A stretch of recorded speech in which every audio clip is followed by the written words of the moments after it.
Trapra s'est donné comme objectif d'accompagner l'entreprise vers la firme innovante, donc ou firme innovante ou innovation continue. Donc c'est une entreprise qui a comme valeur de base l'innovation.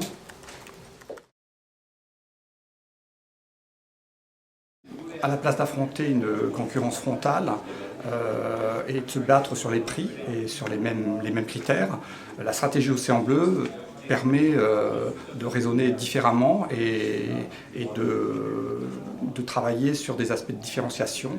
Le thème présenté aujourd'hui, la stratégie Océan Bleu, met en avant une méthodologie notamment axée sur un séquencement stratégique qui permet de mettre en évidence des critères de différenciation, de faire des choix, des tris, d'éliminer ce qui peut ne pas être fondamental pour un utilisateur. Je la connaissais un peu avant de venir.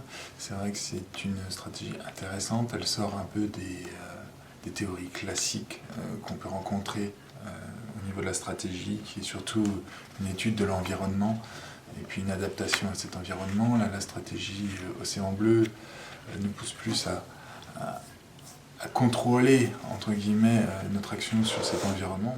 Ce qui m'intéresse aussi sur la présentation qui a été faite et sur cette stratégie Océan Bleu, c'est le côté participatif autant des acteurs de l'entreprise que des utilisateurs ou des consommateurs. Justement, tout à l'heure, on a bien dit, quand on fait le canevas stratégique, on augmente certains critères, on en crée des nouveaux, mais on va en diminuer d'autres, ce qui fait que normalement, ça aurait dû vous aider à avoir...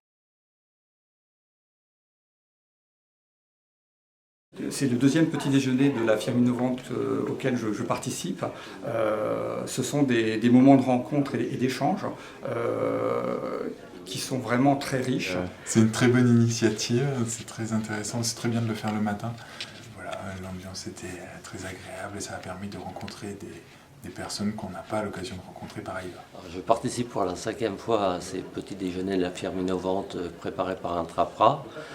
Le travail est toujours très professionnel, très plaisant, puisque derrière la présentation d'une méthodologie support, il y a un exercice en groupe très agréable qui permet de tester, en tout cas rapidement, les concepts présentés et d'entrevoir les premiers résultats.